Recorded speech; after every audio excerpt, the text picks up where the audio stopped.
मैं खुद शॉक्ड हूँ सर, माधुरी के बारे में सुनकर। और अपनी करनी पर कोई शौक? ये क्या आरोप लगा रहे हैं सर? माधुरी मेरा पास था।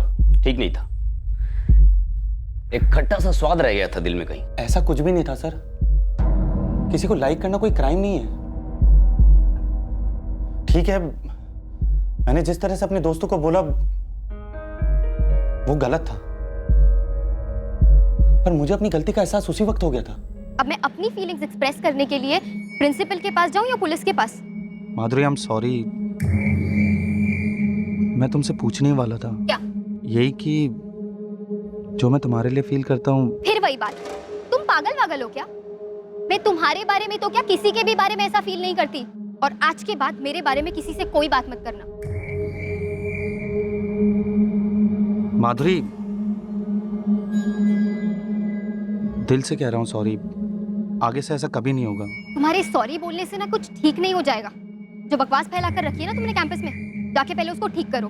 अगर अगली बार मुझे ऐसी किसी अफवाह का सामना करना पड़ा ना, तो तुम्हें मेरे स्ट्रिक्ट एक्शंस का सामना करना पड़ेगा। मुझे बहुत शर्म आई, इतना गंदा लगा अपने आप के बारे में कि मैं अपनी शक्ल माधुरी को कभी नहीं दिखाना चाहता था, इसलिए मैंने वो कॉलेज ही छोड़ दी। और तुम्हें लगता है कि तुम्हारा ये हृदय परिवर्तन वाला झूठ हम लोग मान लेंगे?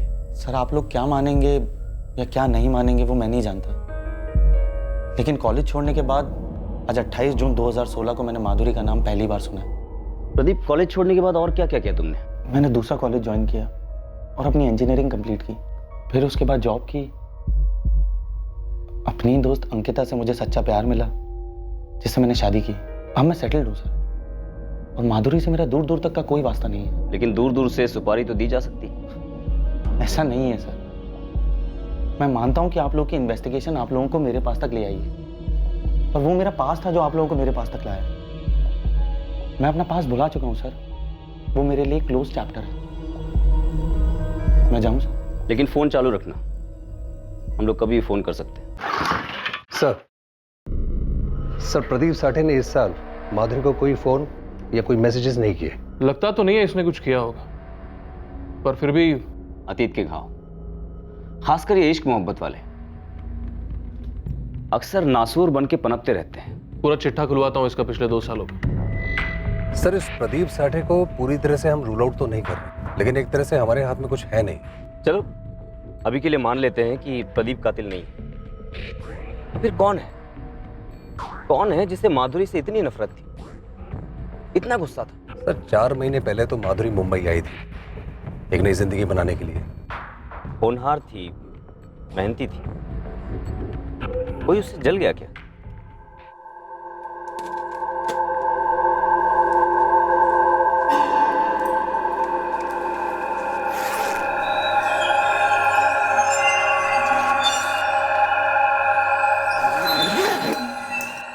आई डब्बा बॅगेत ठेवलाय. आपके ट्रेन का टाइम हो गया.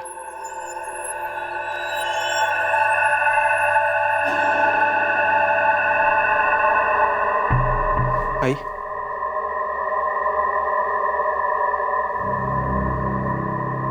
ये हमारे माधुरी के साथ ही ऐसा क्यों हो जयेश?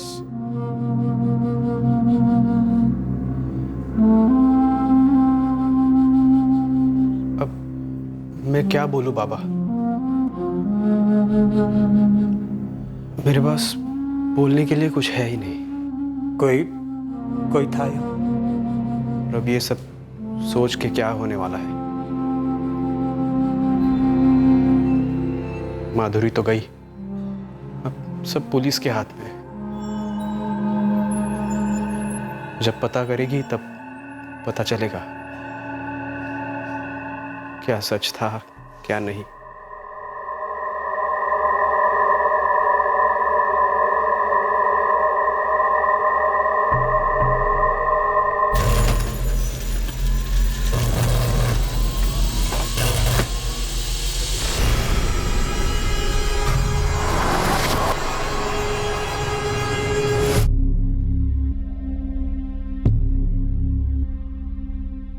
सोसाइटी में पहरा बढ़ा दिया गया. लोग आतंकित थे. माधुरी के घर वाले इस बात को स्वीकार ही नहीं कर पा रहे थे कि माधुरी अब उनके बीच नहीं है.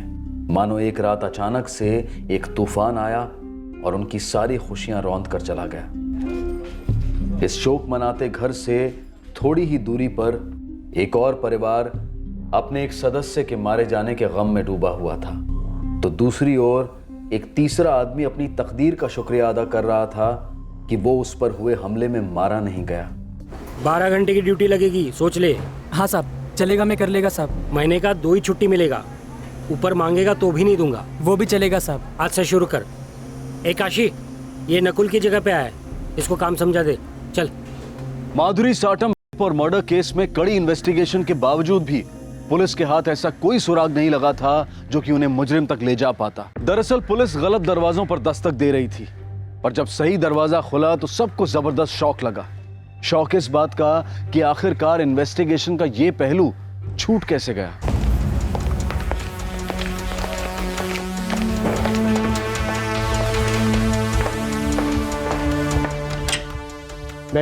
यस कम इन। पूरा शहर दहशत की गिरफ्त में है। एक कंस्ट्रक्शन साइट पे वॉचमैन का मर्डर, एक जवान लड़की के घर में घुसकर उसका और फिर उसके बाद उसका मर्डर, एक वॉचमैन पर अटैक। बस मैं यही चाहता हूं कि ये तीनों केस जल्द से जल्द सॉल्व हो जाए। हम लोग काफी कड़ी इन्वेस्टिगेशन के साथ साथ प्रिवेंटिव कदम भी उठा रहे हैं। नाइट पेट्रोलिंग डबल कर दी गई है और खबरी ओवरटाइम कर रहे हैं। पर मैं चाहता हूं कि ये काम और भी फास्ट हो। विजय, मैं चाहता हूं कि माधुरी साटम का case crime branch local police के साथ हैंडल करे। बाकी 2 केसेस पे भी इंटेलिजेंस और प्रोग्रेस शेयर होगी। सच कहें तो इस केस को अभी तक हमने हर एंगल से टटोला, पर कुछ नहीं मिला। माधुरी साटम का फोन अभी भी सर्विलांस पर है? यस सर, पर अभी तक कोई एक्टिविटी रजिस्टर नहीं हुई है। और वो दोनों केसेस, महेश जगताप और नीलेश पांडे, दोनों में इन्वेस्टिगेशन चल रही है सर, लेकिन अभी कोई रिजल्ट हाथ नहीं लगा। महेश जगताप अटैक में मारा गया और नीलेश पांडे बच तो गया, लेकिन वो अटैकर्स को देख नहीं पाया। हमें इन दोनों वॉचमैन पे हुए अटैक की फाइल की कॉपी चाहिए। जी, मैं आपके ऑफिस भिजवाता हूँ। इन तीनों केसेस में कुछ कनेक्शन लगता है। एक दिन छोड़कर एक दिन 3 अटैक होते हैं एक ही इलाके में। एक काम करते हैं, आपस में काम बांट लेते हैं, लेकिन फोकस एक ही रहेगा। हम इन तीनों केसेस को एक केस की तरह देखें। जी विजय जी, बिल्कुल ठीक कह रहे हैं आप। काम बांटते हैं, लेकिन तीनों केसेस को एक ही केस की तरह हैंडल करते हैं। सर, तीनों केसेस की FIR मंगवा लेता हूँ। नरेश, माधुरी साटम मर्डर केस का एंगल पर्सनल हो सकता है, लेकिन हालात पर गौर करें तो कुछ और ही है। एक काम करते हैं, इन तीनों केसेस पे अपनी पूरी ताकत लगा देते हैं। सर, माधुरी साटम का घर और सोसाइटी एक बार चल के देख लें। अभी चलते हैं।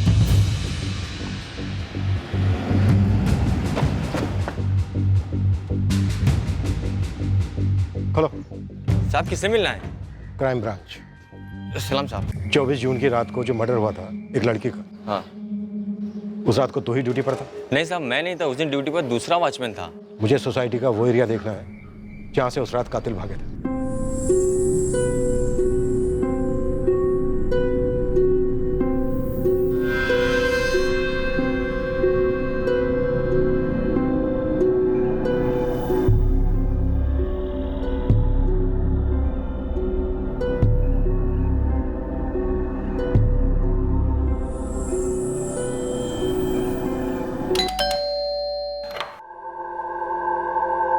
क्राइम ब्रांच, हमें आपका एक बार घर देखना है। Thank you.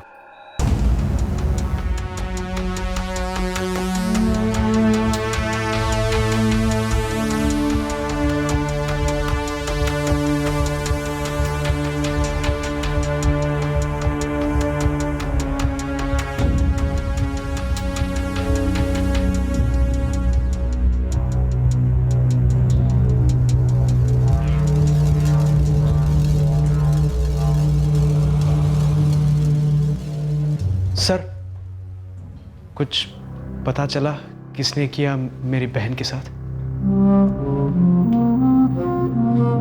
अभी तक तो कुछ पता नहीं चला है, लेकिन हाँ, हम उस तक पहुंचेंगे जरूर। हमारे इलाके के उस वॉचमैन के मर्डर की खबर पड़ी ना साहब,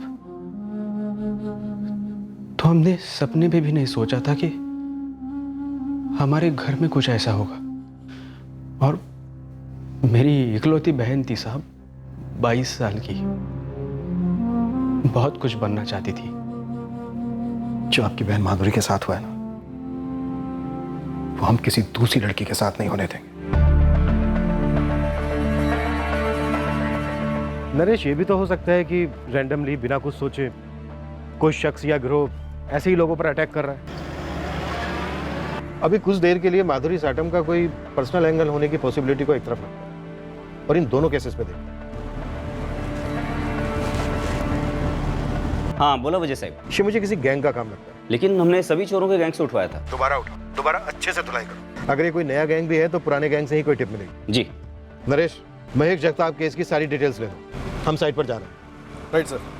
आई एम श्योर वहां से कुछ ना कुछ जरूर मिलेगा। इन 3 केसेस को जोड़ने वाली कड़ियां इस वक्त बेखबरी की धुंध में ओझल थीं। तहकीकात करने वाली टीम्स इस धुंध में हाथ पैर मारती हुई जा रही थी और अचानक उनके कदमों तले एक ऐसा सुराग आया जिसने इस केस को एक नई, अनदेखी, अनसोची दिशा दे दी।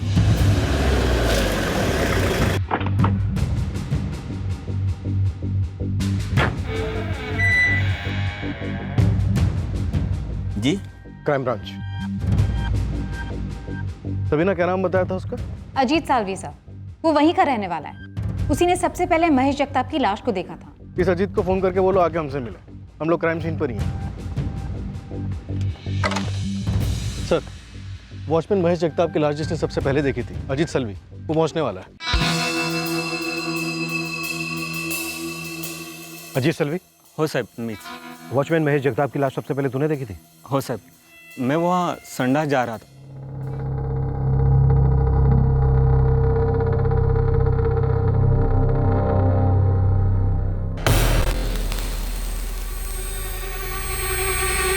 मैं सामने वाले वॉचमैन को आवाज लगा रहा था सर। सामने वाला मतलब मिल कंपाउंड का गेट वाला? हो साहब, वही। फिर सब लोग इकट्ठा हुए, बस्ती के लोग भी आए। वहाँ गेट पर 2 वॉचमैन हैं। हाँ सर, वो पहले भी थे वही दोनों वॉचमैन ना जो आते वक्त दिखे थे? हाँ सर। 20 जून की रात को तुम दोनों ड्यूटी पर थे? जी सर, हम दोनों ही ड्यूटी पर थे और उस दिन हमारी नाइट शिफ्ट थी। नाम क्या है तुम दोनों का? जी, मैं सुरजीत सिंह। जतिन भाटिया। ये जगताप की यूनिफॉर्म और तुम दोनों की यूनिफॉर्म अलग अलग? जी सर, हमें मिल कंपाउंड के लिए रखा गया है। अब वो मजदूरों की बस्ती की सुरक्षा के लिए कॉन्ट्रैक्टर विशाल करंदे ने दूसरे जगह से आदमी मंगवाया था। सर, महेश जगताप बस्ती के पिछले वाले हिस्से में पहरा देता था और वहाँ रहने वाले मजदूरों की हिफाजत करता था। तुम दोनों मिलके सामने वाले गेट के वॉचमैन मजदूरों की बस्ती के पीछे वाली साइड पर नहीं जाते थे? जी सर। और वहाँ का वॉचमैन महेश जगताप कभी सामने वाले गेट पर नहीं आता था? जी सर। नरेश, कॉन्ट्रैक्टर विशाल को बुलाओ। नहीं सर, 24 जून की रात, मेरा मतलब 25 जून की सुबह को जो वारदात हुई, माधुरी साटम का रेप और मर्डर, उसके बाद वहां से कोई केस रिपोर्ट नहीं हुआ है। ये 5वीं बार हो गया। आप लोग हमें खाली पीली फोकट में रगड़ रहे हो। तुम लोगों में से कौन अंडरग्राउंड गया? किसी बिल्डर या सेठ को मारा होता तो समझे, कोई वॉचमैन की सुपारी क्यों देगा या लेगा? ऊपर से उस मैडम का केस, दोनों में कुछ कनेक्शन बनता नहीं है साहब। कनेक्शन बनाना हमारा काम है रसूल। तो सिर्फ इतना बता, इस इलाके में कोई नया गैंग आया? अगर कोई नया गैंग आया भी है ना, तो वो लोग का कुछ सॉलिड खुफिया तरीका रहेगा काम करने का। बिल्कुल सर, हम लोगों ने चूं तक नहीं सुना था और ना ही सुना कि कोई चोरी का माल बेचने के लिए आया या कोई हथियार खरीदने के लिए आया। सर, माधुरी का मोबाइल, लैपटॉप और गले की चेन के अलावा इस पूरे इलाके में चोरी की कोई दूसरी कंप्लेंट दर्ज नहीं हुई है। सिर्फ वॉचमैन नीलेश पांडे की कंस्ट्रक्शन साइट से कुछ बल्ब चुराए गए। हाँ सर, उसके अलावा और कुछ नहीं। महेश जगताप की बॉडी से क्या क्या चुराया गया? मोबाइल और वॉलेट सर। ये कोई पुरानी गैंग नहीं है, नई गैंग है। कोई एक आदमी या फिर 2 छोटे छोटे ग्रुप। 24 जून के बाद से कोई अटैक नहीं हुआ है। सर, लोकल पुलिस ने इलाके के सारे गैंग्स को तोड़ा है, किसी ने कुछ नहीं कहा, कोई सुराग नहीं। सुराग इसलिए नहीं मिला है क्योंकि तीनों केसेस में कोई फिक्स पैटर्न नहीं है। अगर पैटर्न एक होता तो वो पैटर्न ही सुराग होता। फिर भी मैं कहता हूं कि तीनों केसेस में कोई ना कोई कनेक्शन जरूर है। देखो, यहां पर महेश जगताप का मर्डर होता है और यहां इस साइड पर वॉचमैन नीलेश पांडे पर अटैक होता है। मान लेते हैं कि अब तक पैटर्न एक ही है, 2 वॉचमैन, 2 बस्तियां, और फिर एक दिन बाद एक गली छोड़कर यहां पर माधुरी साटम पर अटैक होता है। यानी 3 अटैक एक दिन के गैप के बाद। शायद कोई सिंगल आदमी जो रात को ऐसे ही निकल जाता है, शायद कोई साइको। कॉन्ट्रैक्टर विशाल की क्या खबर है? सर, मैसेज आया था कि वो गांव गया है, कल तक पहुंच जाएगा। हमें महेश जगताप केस में हमारी पहली लीड मिल गई। महेश जगताप ने अपने मर्डर से 25 दिन पहले ही ज्वाइन किया था, 26 मई, और इससे पहले इन मजदूरों की बस्ती में कोई गार्ड नहीं था। सर, इस महेश जगताप को सिर्फ 25 दिन पहले ही काम पे रखा गया था। और इससे पहले? इससे पहले कोई भी नहीं था साहब। इस कॉन्ट्रैक्टर विशाल को हमारे कुछ सवालों के जवाब देने होंगे। हेलो हेलो, अरे कौन बोलते रे?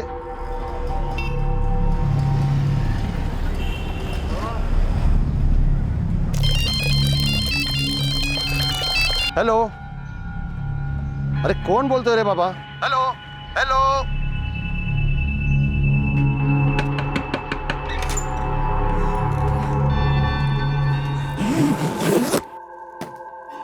अगं ट्रेनचा टाइम झाला आता. तयार होय की नाही दोनों? हो हो, झालं सगळं. चला निघूया. हा चल.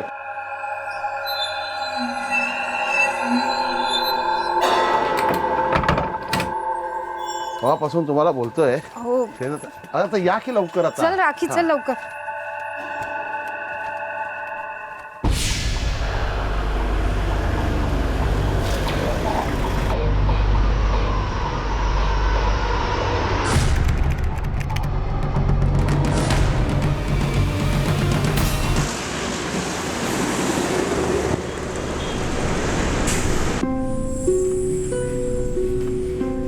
साहब, वो मिल पिछले कई दिनों से बंद पड़ चुकी है, तो मैंने अपने साइट के वर्करों के लिए उसके मालिक से इसे किराए पे ले रखा है.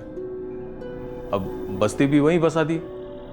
काम है ना मेरा साहब. लेबर कॉन्ट्रैक्टर मजदूरों के लिए साइट पर या साइट के आसपास घर बनाता है, ये उसका काम है, ये मुझे मालूम है. मुझे ये जानना है कि मजदूरों की बस्ती में वॉचमैन क्यों रखा गया. साहब, पिछले कई दिनों से शिकायतें आ रही थी, चोरियां हो रही थी. कैसी चोरियां? साहब, इस जगताप को ड्यूटी पे रखने से 3-4 दिन पहले बस्ती में एक लफड़ा हुआ था. 20 मई 2016 की रात को इस बस्ती में जो वाकया हुआ वो इन तीनों केसेस की जड़ थी, और इस वाकयात की छानबीन ने इस केस को सुलझाने में बहुत बड़ी भूमिका निभाई.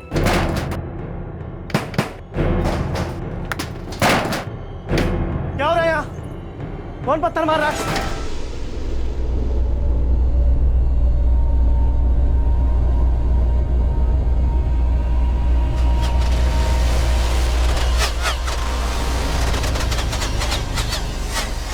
अगले दिन कई मजदूर आए साहब शिकायत करने. किसी के मोबाइल चोरी हुए थे, किसी के पैसे चोरी हुए थे, किसी के बर्तन तक चोरी हुए थे साहब. घरों में से? जी साहब.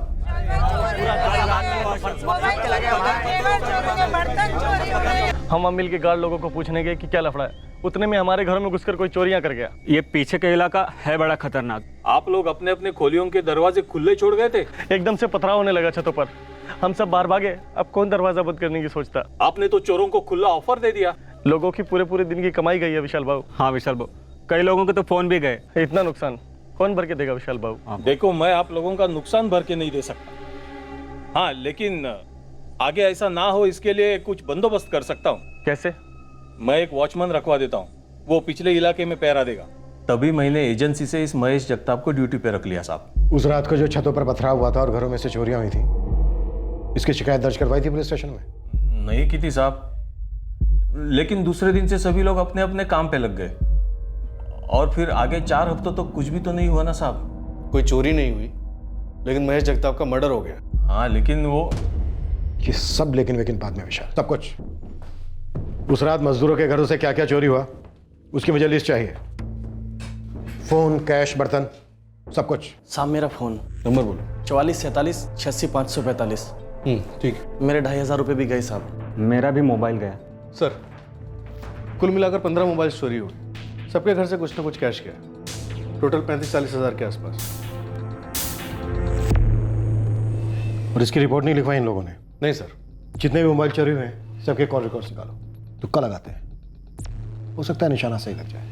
मुझे नहीं लगता है किसी एक आदमी का काम है, शायद कोई गैंग है, और इतना नया कि अभी तक रडार पर नहीं आया है. विजय जी, हमसे एक चूक हो गई कि पिछले वाले गेट पर पहले गार्ड था ही नहीं. इस बात को हमने टटोला नहीं, चेक नहीं किया. चुराए गए नंबर की कॉल डिटेल्स आ जाए. शायद वो नंबर से कड़ियां हैं इन केसेस को जोड़ने वाली.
सर, बस्ती से जो 15 फ़ोन चोरी हुए थे उसमें से एक नंबर एक्टिव था जो अभी भी यूज़ में है। किसका नंबर है?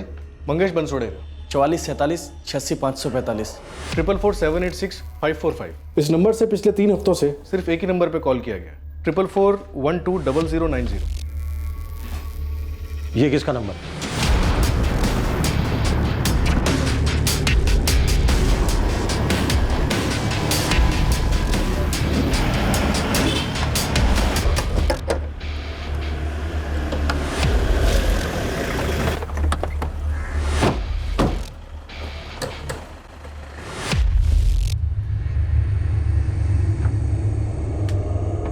जी, क्राइम ब्रांच। 444120090। तुम्हारा है नंबर? हो साहब। क्यों? तुम्हारे इस नंबर पर पिछले 3 हफ्तों से 444786545 इस नंबर से कई बार कॉल आया है। इसका है नंबर? मेरे को मालूम नहीं साहब। आप नंबर बोलो साहब, मैं लगाता है अपने मोबाइल पे। 444786545। The number you have called is currently switched off. बंद है साहब। तो किसका नंबर है मेरे को मालूम नहीं साहब। ये नंबर जिसकी हम बात कर रहे हैं ये चुराया हुआ नंबर है। और इस चुराए हुए नंबर से तुम्हारे इस नंबर पर कई बार कॉल आया है। साहब मैं ये नहीं कहूंगा कि आप गलत बोल रहे हैं, पर मेरे को अभी याद आया साहब, ये नंबर से मेरे को बहुत बार फोन आया साहब। ये देखिए। एक मिनट सर, इस नंबर से कोई मैसेज भी है, 2 जुलाई को किया गया। राजीव।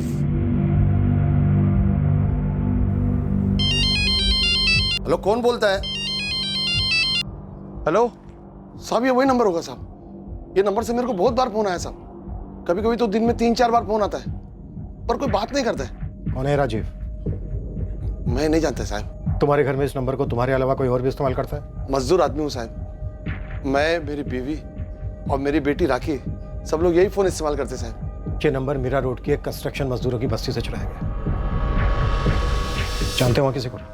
राम मंदिर के पास नई बिल्डिंग बन रही है। मेरी साली रहती साहब वहाँ। वो और उसका पति वहाँ बिल्डिंग में मजदूरी का काम करते। अमित मोहिते नाम है मेरे साड़ू का। अरे कल घर पे आना मेरे, आज छुट्टी है मेरी, आ जाओ यार। तुम अभी अपने साड़ू अमित को फोन लगाओ।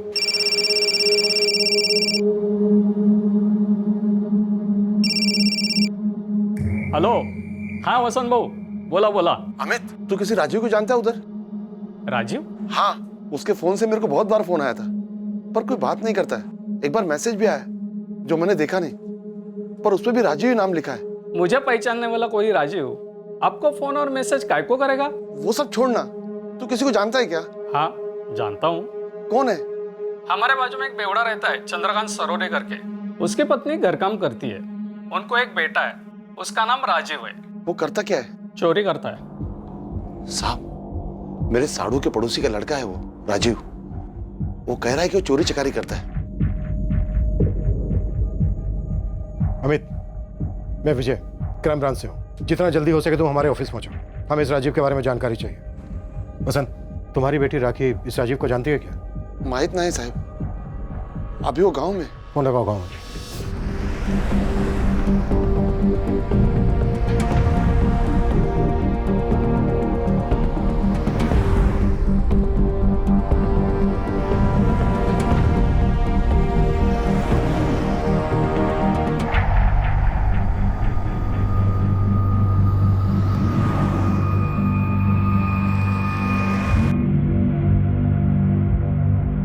बाबा, अब मुझसे ये सब क्यों पूछ रहे हैं? जवाब दे पहले तू मेरे सवाल का। तू वो राजीव को जानती है क्या? वो बाबा, जानती है मैं। ये वही राजीव तो नहीं जो तेरी मौसी के पड़ोस में रहता है? वो बाबा। तू मौसी क्या रहने जाती थी, तभी जान पहचान हुई तेरी उससे? वो बाबा, अब आप बोलोगे क्या किया है उसने, क्या हुआ उधर? ये सब मेरे को नहीं मालूम, और पुलिस वाले बोल रहे थे कि उसको पता नहीं चलना चाहिए कि पुलिस उसको ढूंढ रही है। आज के बाद तू उससे एक शब्द भी बात नहीं करेगी।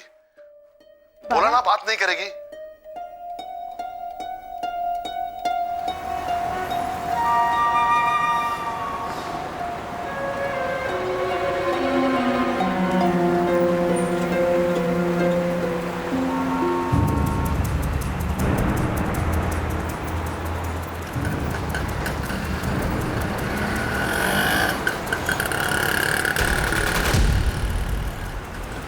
चाचा अरे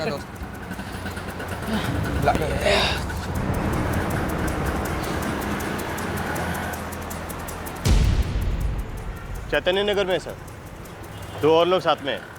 उठा लें क्या सर?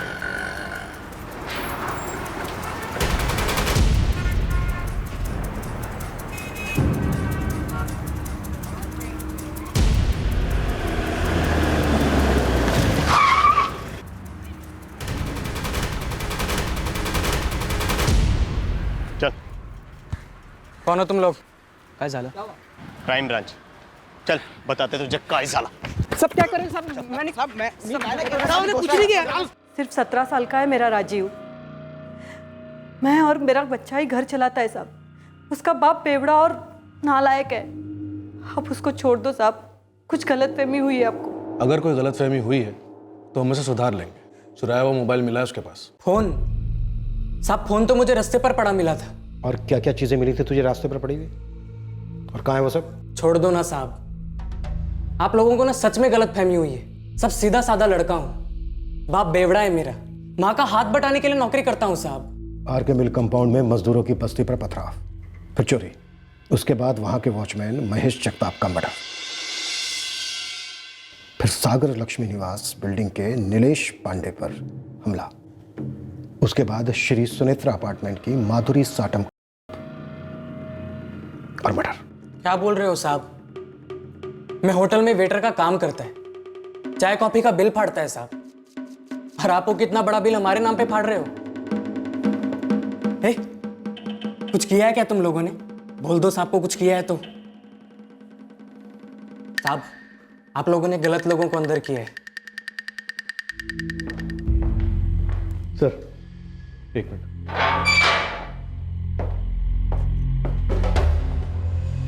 सर ये राजीव माइनर है, इसका 6ठी क्लास का स्कूल का सर्टिफिकेट देखा मैंने, ड्रॉप आउट कर गया था। ये माइनर ना बड़े बड़े मेजर्स को पानी पिलाएगा, देखता ही ये गैंग को कंट्रोल करता है। लेकिन सर है तो माइनर, टच नहीं कर सकते। बाकी के दोनों मेजर लगते हैं। एक काम करते हैं, तोड़ते हैं और तबीयत से तोड़ते हैं। चल।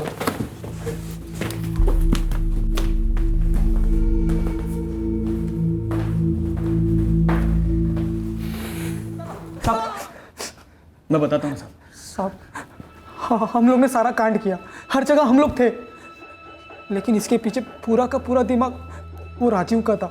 वो प्लानर है हमारा, बॉस भी।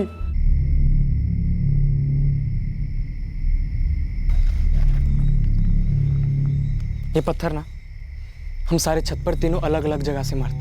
अपना गुड लक सही रहा ना तो सारे लोग डरकर दरवाजा खोलकर भागेंगे। उतने में ही हम अंदर जाकर झाड़ू मार।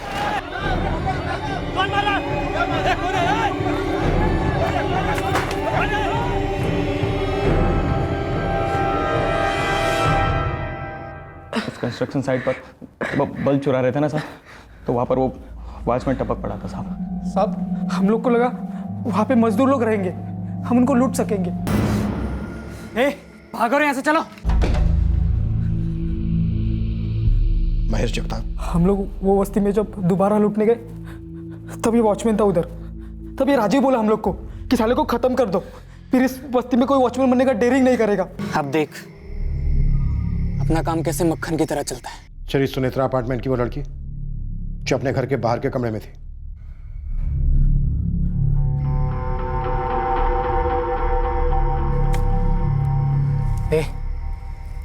इधर का वॉचमैन गेट पर सोया रहता है। सुन बे राजू, अब बस्ती लूटना एक अलग बात है। अभी ये बिल्डिंग है, ये कुछ समझा ना, इसे लफड़ाने का कुछ इधर। घर के अंदर चढ़कर लूटना हलवा नहीं है भी तो क्या? सुना है यहाँ पे कैमरे वैमरे होते हैं। ये देख, ये ना खास बिल्डिंगों के लिए। अपन को थोड़ा बड़ा तो सोचना पड़ेगा ना, वरना सारी लाइफ बस्ती में रहेंगे हम लोग। मुझे कुछ भी ठीक नहीं लग रहा है। अबे नहीं आने का है ना तो मत आओ तुम नहीं जाते अंदर।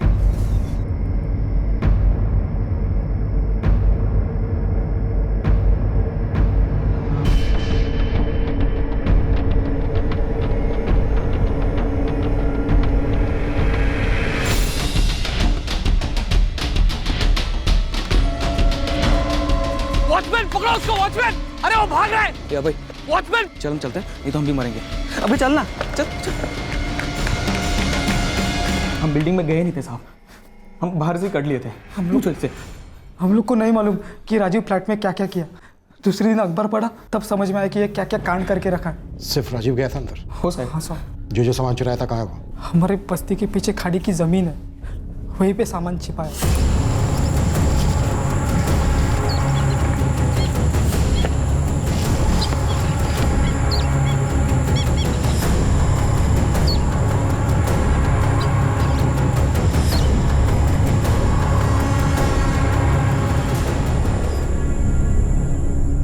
तेरे दोनों साथीदारों ने सब कुछ गलती है। झूठ बोल रहे हैं वो लोग, मुझे फंसा रहे हैं, मैंने कुछ नहीं किया है। बेटा अब कोई फायदा नहीं है, तुम लोगों ने जो जो चुराया था हमने सब बरामद कर लिया है, हथियार भी। तुम्हारी बस्ती के पीछे जो खाड़ी है ना, वहां से तेरे दोनों खास दोस्त दिनेश और अभय, दोनों का कहना है कि गैंग का बॉस तू है, वो दोनों तेरी सुनते थे। सब बोले वो लोग? हाँ ऐसा ही बोले। वो बोले कि सारी चीजें तू तय करता था, तू सोचता था, सारी प्लानिंग तेरी होती थी, वो दोनों तेरा हुक्म बजाते थे। वो लोग मेरी सुनते थे साहब, मैं छोटा हूं उन दोनों से। मालूम है मुझे, जानता हूं मैं, लेकिन ये मैं नहीं कह रहा, वो कह रहे। अगर उन लोगों ने कुछ नहीं किया तो लूट का बराबर हिस्सा क्यों लिया उन लोगों ने? वो लोग कह रहे हैं कि सब कुछ तूने किया। अगर वो लोग वहां मौजूद नहीं थे और उन लोगों ने कुछ नहीं किया तो लूट का बराबर हिस्सा भी नहीं मिलना चाहिए था उन लोगों को।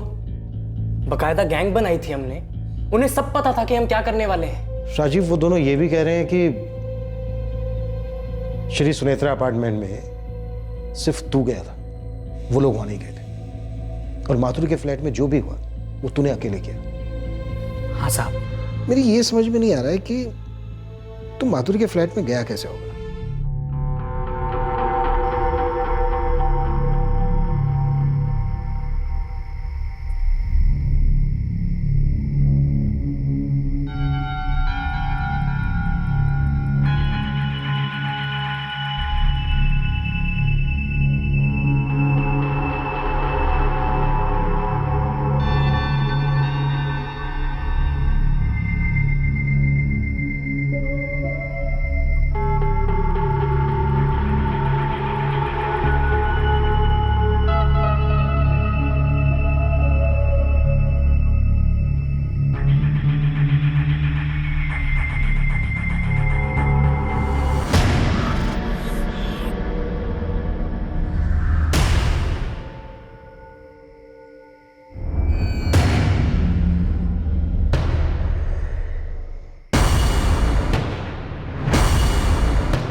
वॉचमैन पकड़ो उसको, वॉचमैन! अरे वो भाग रहा है, वॉचमैन पकड़ो उसको। माधुरी का लैपटॉप है सर, उसका मोबाइल भी बरामद हो गया। तू सच में 17 साल का है? हाँ साहब। साहब और एक बात। बोल। वो लोग जो बोले कि मैं बॉस हूं गैंग का, ये बात सच है। और साहब ये भी बात सच है कि लूट का बराबर हिस्सा तीनों में बढ़ता था।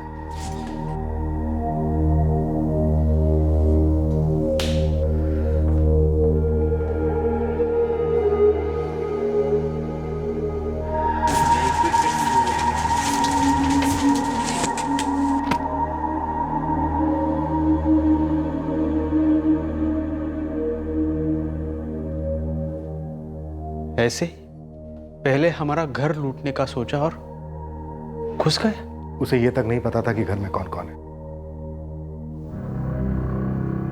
वो माधुरी को जानता तक नहीं था।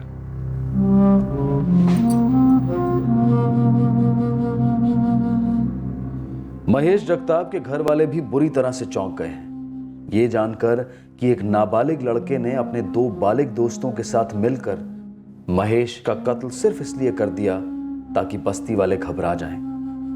नीलेश पांडे भी शौक में है, पर साथ में थोड़ा खुशनसीब भी महसूस कर रहा है कि उसकी जान तो बची और हालत महेश या माधुरी जैसी नहीं हुई।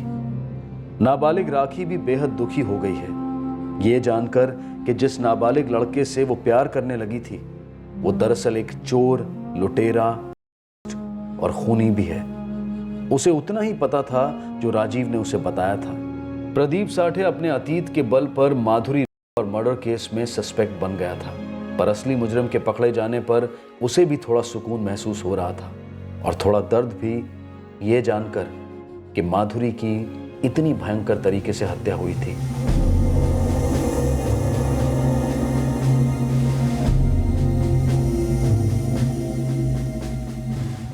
राजीव के दोनों साथीदार इस वक्त जुडिशियल कस्टडी में हैं। राजीव खुद जुवेनाइल कस्टडी में है। ये तीनों केसेस बेतरतीब थे। राजीव और उसके दो साथीदार रैंडमली अपना निशाना चुनते थे। राजीव और उसके साथियों का किसी भी विक्टिम के साथ कहीं से कोई निजी रिश्ता नहीं था। राजीव की गिरफ्तारी के कुछ ही दिनों बाद उसके पिता ने आत्महत्या कर ली। इसके पीछे कारण सिर्फ इतना था कि उनके पास शराब पीने के लिए पैसे नहीं थे। तहकीकात के दौरान राजीव की मोडस ऑपरेंडी सामने आई। वो ज्यादातर मोबाइल फोन और कैश की तलाश में रहता था और उसके माँ बाप को इस बात का पता भी था। बाप का शराबी होना या गरीबी को दोष देकर राजीव का इतनी कम उम्र में क्रिमिनल होना ये जस्टिफाई नहीं किया जा सकता।